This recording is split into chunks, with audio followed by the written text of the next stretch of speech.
রাজরানী তো গোপনে সত্যকে পাঠিয়েছিল চরণ দাসের সঙ্গে দেখা করতে, ঘরের শত্রু কেউ আছে কিনা সে তথ্য জানতে। দেওয়ান মশাই, সে একই খটকা কি আপনারও লাগছে?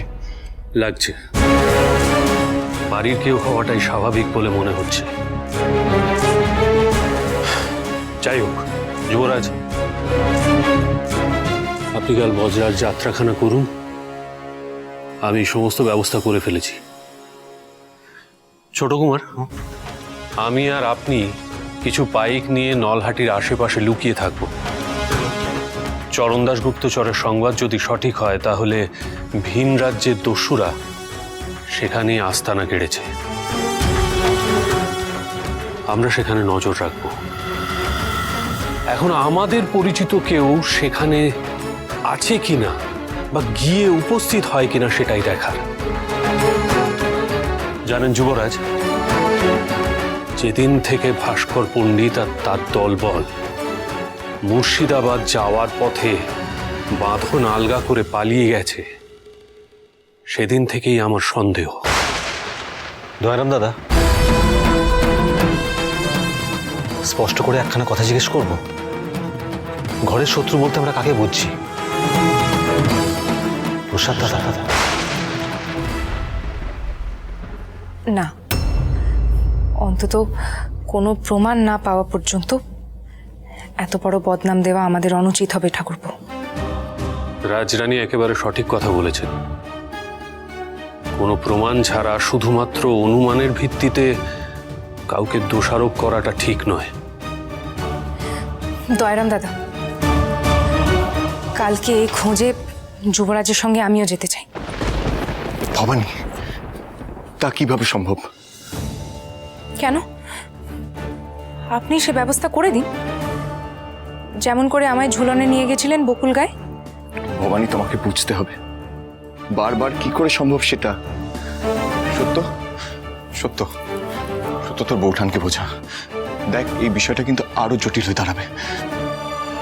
মল্লপুরে এখন গুটি কয়েক মানুষ নেই, বলতে গেলে সমস্ত নাটোর এখানে উপস্থিত। ভবানী, ভবানী, তোমাকে এই কথাটা বুঝতেই হবে। না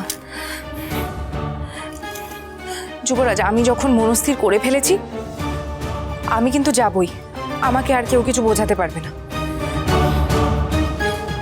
যুবরাজ, আমি মাকে কথা দিয়েছি যে আমার থাকতে আপনার কখনো কিছু কোনো বিপদ হবে না।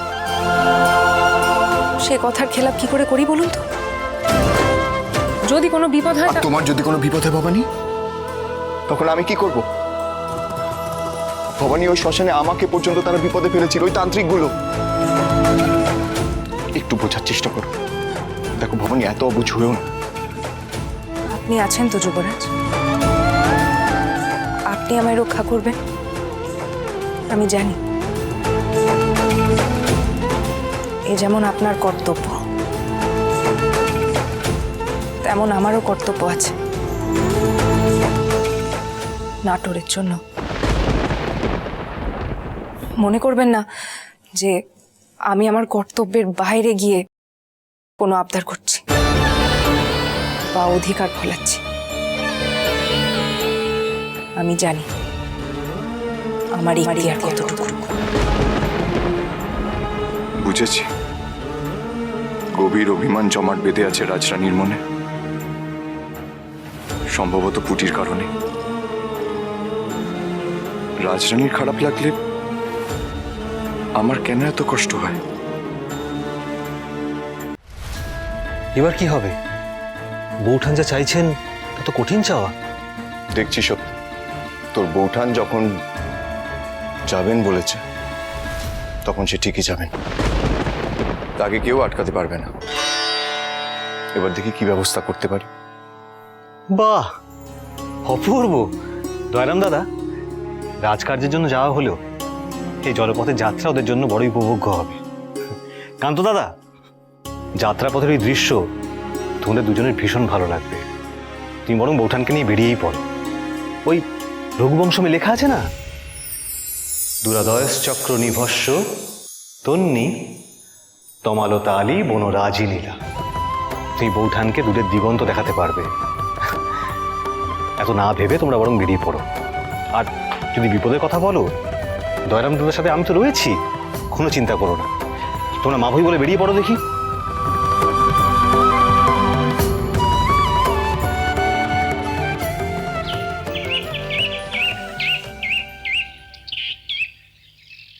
আসবো রঘুরাজ?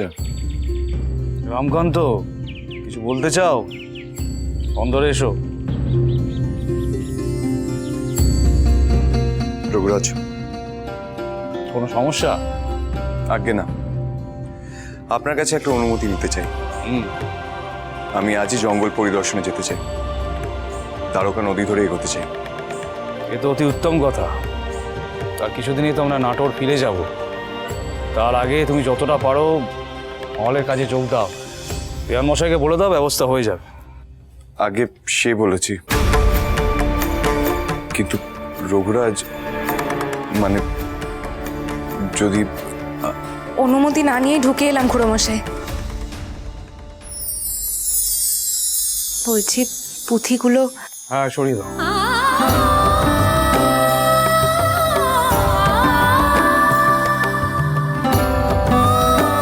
আসলে আমি এসে থেকেই লক্ষ্য করছি আপনি এই সময় আহার করেন।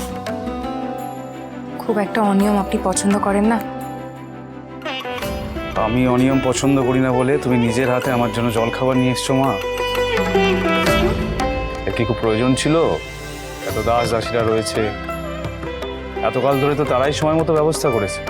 মার্জনা করবেন খুড়োমশাই, কিন্তু এতকাল তো আমি ছিলাম না। এখন এসেছি যখন, আমার গুরুজনদের প্রতি এইটুকু নজর রাখা তো আমার কর্তব্যের মধ্যে পড়ে। তাছাড়া আজকে আপনার নিজের একজন মেয়ে থাকলে আপনাকে এমন করে খেতে দিত না বুঝি? তাহলে আমি আপনার যত্ন করলে কি অপরাধ?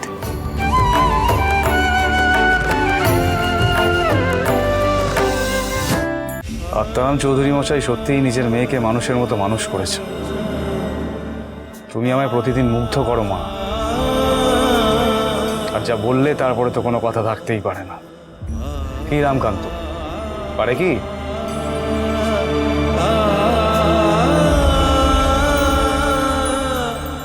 রাজরানী তো দেখি সাংঘাতিক বুদ্ধি ধরেন। রঘুরাজার মন গলিয়ে দিল এক নিমেষে। আমি আসছি, আপনার আর কোনো কিছু দরকার হলে হাত দেবেন। তোর মঙ্গল হোক মা, এসো।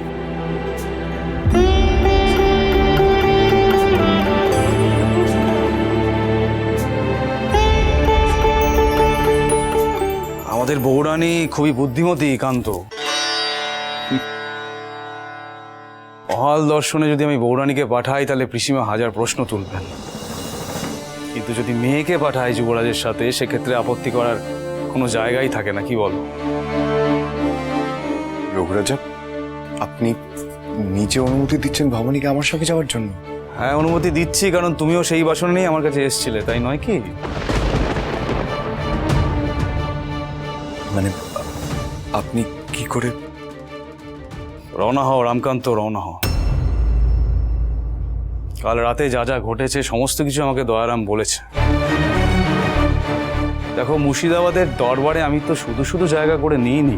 চতুর্দিকে আমার নজর থাকে, সে আমার আপনজনেরা হোক কিংবা শত্রুরা। মা ভবানী যথার্থই বিবেচনা করেছে। আমাদের সত্যিই পরখ করে দেখে নেওয়া উচিত যে ভিন রাজ্যের দস্যুরা নাটোরের কোনো ক্ষমতা সম্পন্ন ব্যক্তির সাথে আঁতাত করেছেন কিনা, কিন্তু এই কাজ আমাদের করতে হবে অত্যন্ত গোপন,